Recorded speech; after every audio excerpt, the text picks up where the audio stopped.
Welcome to Conversations from the Barn at Everwood Farmstead. These are casual chats with visiting artists. Creaky barn, bugs, and all. Enjoy.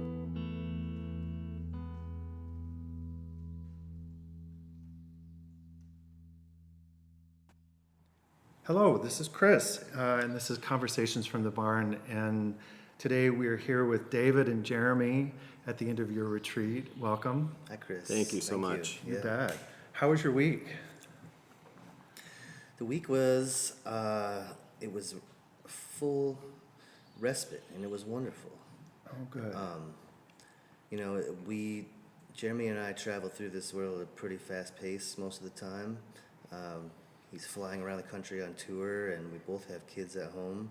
So, we have this tendency to hold things with a light touch, not insist upon a plan. But in the back of our minds, apparently we had a lot of impetus and things that were bubbling up. So we ended up working very hard every day, recording a batch of brand new songs. Amazing. And then just having a light touch with the mornings and the evenings, and it was absolutely lovely to be here. Great. It did seem like you guys got right to it. Yeah. Well, it's my favorite, man. Yeah. You're saying if the question sometimes they ask if you could have any job you wanted and it didn't matter about money, you would be recording. That was it. We just did it. Yeah, that old high school counselor gag. And you end up pulling it off. Congratulations. Yeah, well, in my case in particular, I had, since 1990, I had this tape machine that I really liked and really bonded with. It made me want to be a recording engineer, made me want to be a producer. And I loaned it to somebody, and they never gave it back. They just sent me a check for not enough money, a few years later. Oh, they were planning on so strange. keeping it. Yeah, no, had no intention of ever giving it back. I moved on, did other things, whatever. Finally got this one, and it was finished being serviced Monday at 2 o'clock. So I'm like, okay, I'm gonna be late because I have to get this thing. So that was my little journey, is going back to the age of 18. And my love of sounds, because that box has what I liked in the first place, and so yeah. Tell me about it. What does it do for you? What doesn't it do for you? It's tape, so it's linear. I've gotten really used to working in Pro Tools, where you can just barf up takes and then sort them out later, and it can be inspired that way. But this you have to be more judicious about, and there's only 8 tracks and one doesn't work. So we had seven ideas. What are the good ones? And we actually just burned over very recklessly some fundamental things about these songs just to see what would happen, and now that's what we got. Did you come with songs? I came with scraps, pieces, To be honest, it's before the retreat. I had read something that really stuck with me. It's from a Zen teacher who used to work with Leonard Cohen, at a Zen center in Los Angeles, and he said, after Cohen passed, that the world really desperately needs, spiritual artists who are concerned with more than their own success or failure. And, to be honest, whatever warp speed, COVID has launched us into, and then technologically speaking, artists, you just scratch under the surface, and most artists are pretty racked with anxiety about how much they have to push, in almost an unnatural way, their own presence, image, voice, vision, you know. And what it does is it creates these little feedback loops, I think, where you are obsessed with whether or not it's going to, it's going to materialize in the way you want. And so this batch of songs I felt really vulnerable and almost insecure about because they're all so fresh. And I have a process of, a ruthless revisionist, Some of my versions go back, 5, 6, 7 years before they make it on a record. So, this batch kind of, in the mornings I would work on sort of fine-tuning, changing lines, Jeremy obsesses about sounds the way I obsess about one word, you know. But at the end of the day, it was kind of where we meet artistically is, you know, I think Jeremy plugs in musically instantaneously. What's happening right now in the present moment? Let's go with it non-judgmentally, you know? And so I brought the songs to that zone as well and just said, well, I mean, I would say I'm not so sure this one's ready at all, you know? And then we do it and listen back and, like, I'll be damned. Yeah, That's those a are song, some of my you know? favorite lines. Yeah, yeah. So it was kind of a process. I've done residencies a couple times, and I found that it helps to have a little bit of a running start, you know, some things to pull from in the subconscious. The notebook is my subconscious, you know. And I was able to finish a few songs here and completely change verses, choruses, and now we took a snapshot, you know. Amazing. Yeah, Polaroid of our week. Yeah. And it could have been anything too. I heard that you weren't sure about these songs. I'm like, well, maybe he's just going to be in there writing, and maybe I'll just like get into some, I don't know, composing, drones. I don't know. Didn't matter. That's the thing. It's just like I was psyched about sound. You were psyched about words and tunes, and they just happen to go perfectly together. Yeah, I think what I was trying to get at is that it's not always easy to express a vulnerability when the world requires so much resilience of you, you know. Yeah. You don't want to take like a Sherman tank to a picnic, you know, and park it in the yard.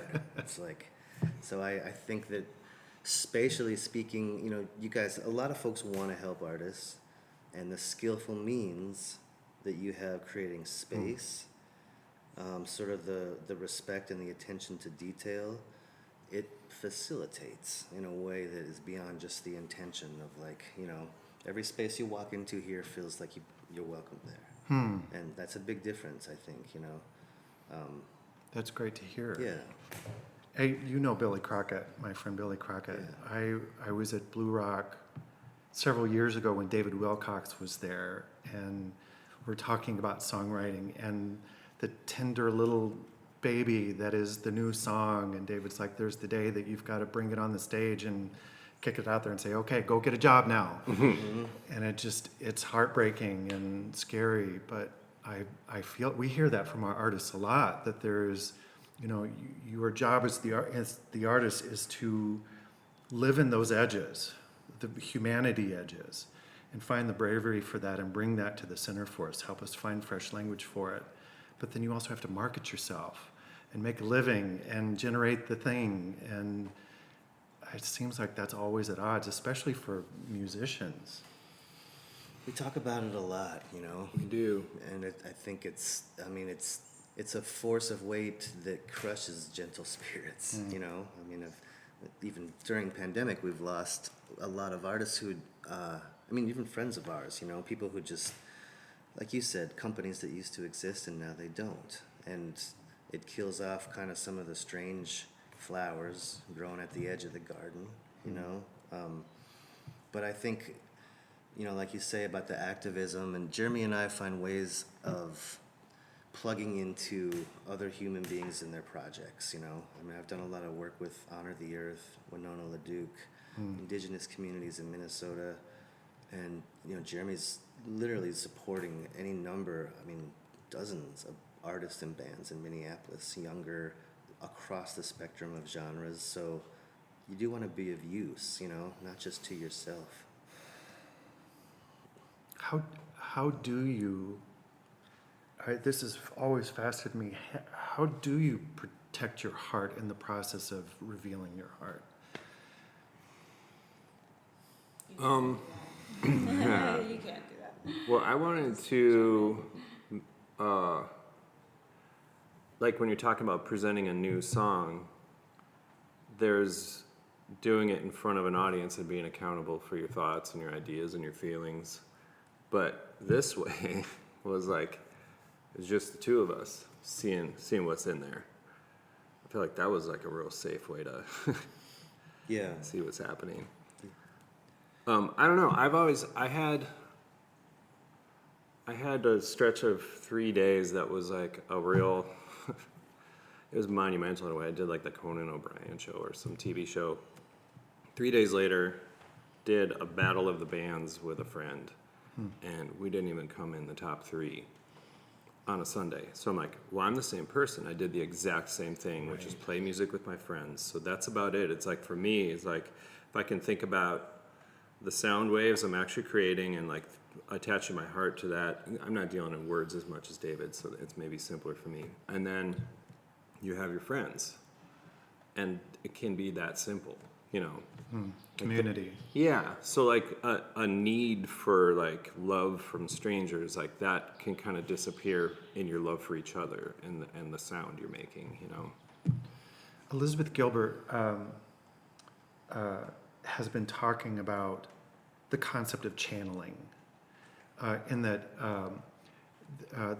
when people talk about you are a genius, that there was a time that you had a genius, that the genius was a genie, and your job was to show up, and the genie had to show up, and the genie is what brought the magic and the music. And the minute that we took on genius, we were wholly responsible for success and failure. It was like swallowing the sun. And so I'm curious, do you have a sense of channeling? Is there a moment that you feel flow in words and music and sound, that it goes beyond you, and does that help a little bit?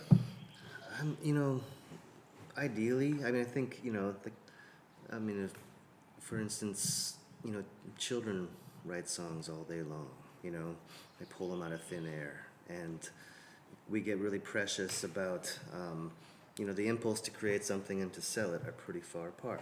Yeah. But I think what Oakley says is true. I don't think you can't really protect your heart all the way. You know, it's not the first instinct. In the act of creation and being in the flow is, I mean, I think of it as almost compassion, right? I mean, I think about, I've been, you know, reading Thich Nhat Hanh while I've been here, and I just think, you know, I could potentially have this level of presence and peace if I was completely isolated all the time. But we're in the world, you know, heavily in the world.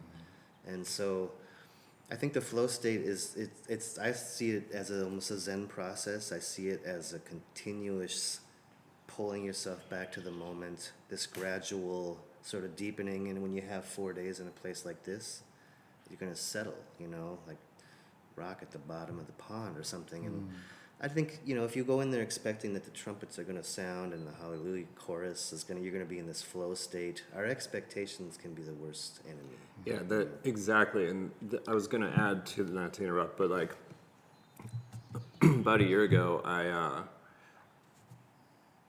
just started practicing the guitar like it was brand new to me in a way, because I had this thought that like I'm really good when I'm inspired, but when I'm not, it's like I don't have enough just stuff to do. So the idea was like to practice flow, and like you can't create channeling, you get lucky with that, but if you can actually have flow though, you can like learn to surf. So yeah, just like playing linearly, just letting go of everything as it happened, don't judge it, just play. And if something catches your own ear, record it quick on your phone, let it go. I haven't listened to those yet. Like there's probably some fun ideas there, but yeah, learning flow or teaching yourself flow even, you know. It sounds like you found some of that here this week. I mean, yeah, it's been. It actually wasn't really that, because there was a little bit of that. That happens more in a show, I think. It's like just like getting, like you wipe out, you get back up, whatever. This was more, we could be meticulous about like if it was good enough, you know? Yeah, I think the flow we experienced this week was just, it's the act of follow through, I think, you know? And it's, you know, the things would develop, and I would, you know, like I said, I would feel like, oh my God, I don't know if this, you know, the perfectionism has to go away, and then we're in moments. And so we got into a flow absolutely recording, and then sort of, you know, saying this piece, this song, this poem, you know, where can it go right now? We got 7 channels, and and some time, you know? Yeah. So, yeah. And the flow of friendship too.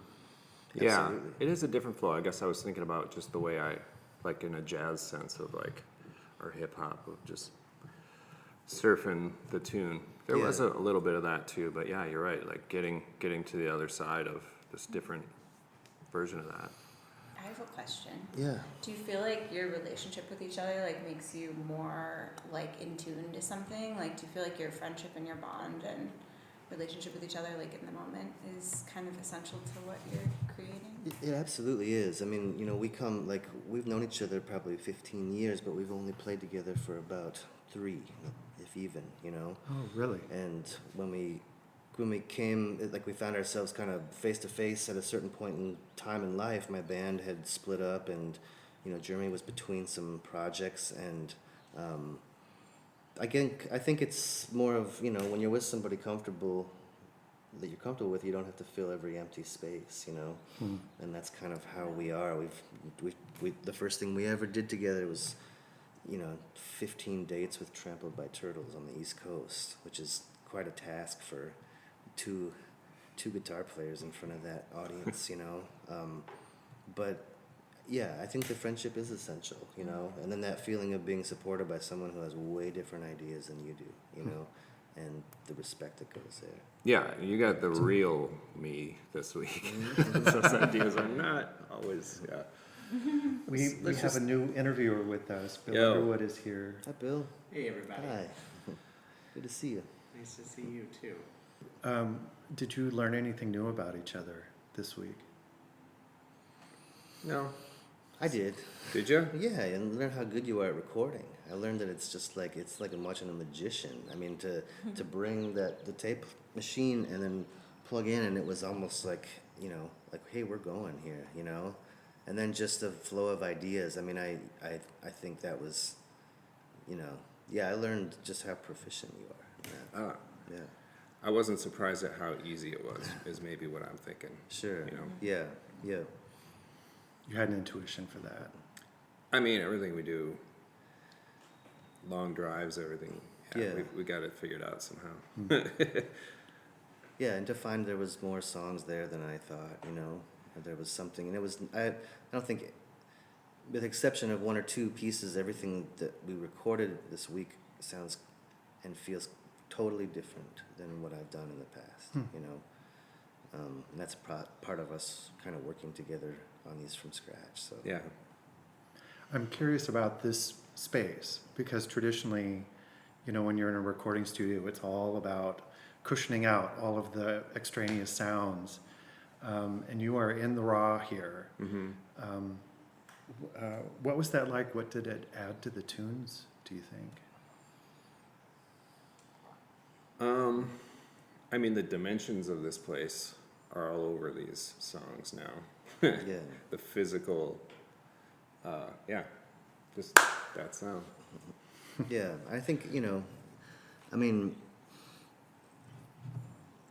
you start to discover your own approach, but you know, we talked about this too, the imperfections and things. I mean, my favorite records, a lot of them are field recordings, you know, from the 30s, 40s, you know, like going back, and the human element, mistakes, nuance, you know, so I think either of us, sometimes things have to be correct, but not always, you know, and what is correct. So it was felt really kind of unprecious, you know.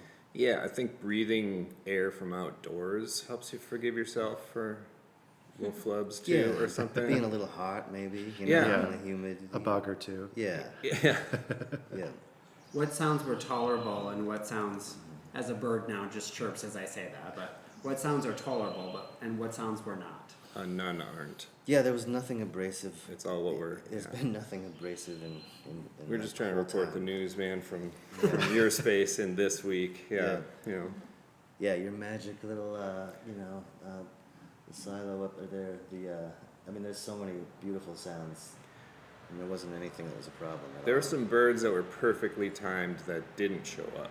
That was a bummer. Yeah, so maybe we'll be surprised when we listen back. I mean, that's you know, the the privacy aspect, like you said, there's a magic, there's a skillful means of not having to take up the room that you create. So in other words, I mean, it would have been fun. Like we could probably sit and talk and hang out a lot. I feel like that'd be so easy. But the privacy part was a big deal. You know, when I was on Isle Royal doing my residency, I was like 7 to 8 days in, and all of a sudden there was a knock on the door of my cabin.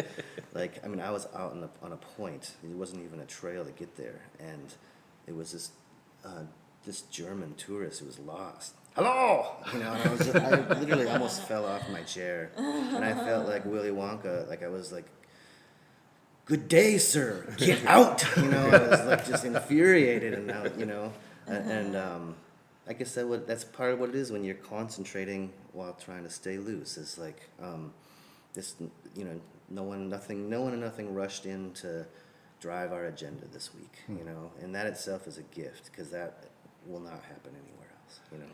But the precise love that you all offer and have and whatever, it's all around us. So it is pretty curated in that way, you know. Thank you for that. Yeah.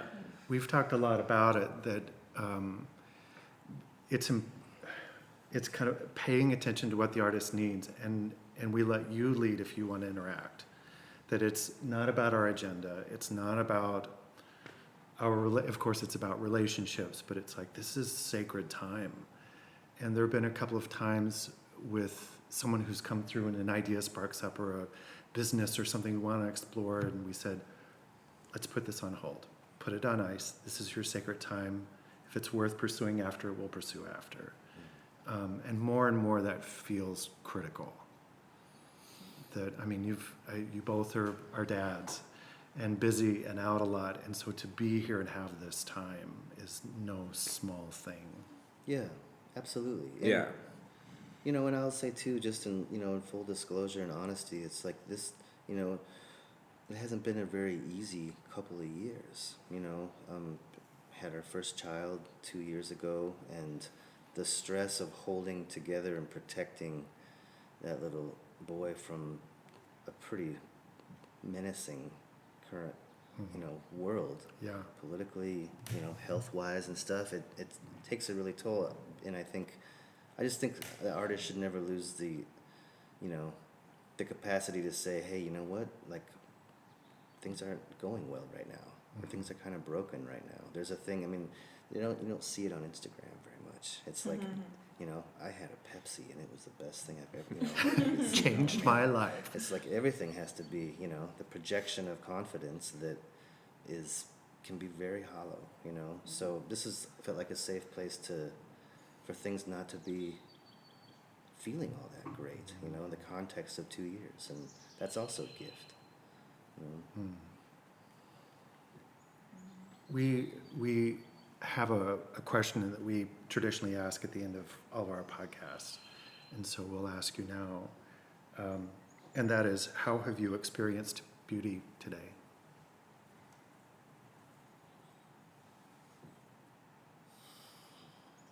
I think right now is pretty good. I like this collection of human souls. It feels pretty awesome. And I think I've experienced maybe in the sense of leaving a place in richer ways than you found it, you know? I mean, as we clean up and tidy up, and it's like, we just packed up the tape machine, that's got 8 songs on it, you know? Like 8 crazy weird, we're trying to talk about if it was, look, I don't know if we're calling them like possum folk music or something, like it's just not even, it's got a hillbilly quality, like it's rough, and it's, but I think that feeling, the beauty of coming into a space, feeling welcome, and then leaving it in better shape with having added to the richness of it, and no trace, you know. And the history of it. Yeah, Those 8 were created here. they were. Yeah. Yeah, they did not exist 4 days ago. Yeah. Polaroid. Yeah. So many songs.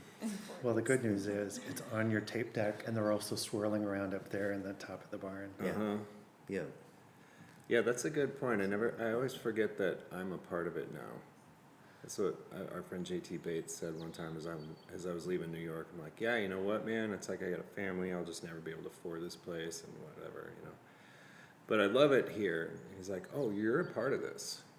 You're coming here. You're throwing sound at it. You're, you know, whatever. You know, that's what this place is. I'm like, oh, cool. Just felt like I was in Sonic Youth or something, you know. Hey, hello to me. I'm Lou Reed. It's a great reminder.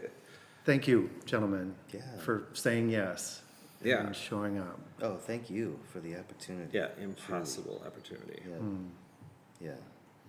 Keep in touch. Let us know what's going on. We're big fans. We will, yeah. We'll let you hear what your barn produced too, when we find out ourselves. Looking forward to it. Really looking forward to it. Yeah. Thank you so much for Thank having you. us. You Yeah. bet.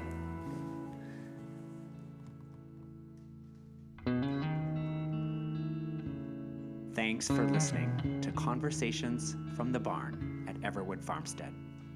Our theme music is provided by John Mark Nelson. Wishing you all good health.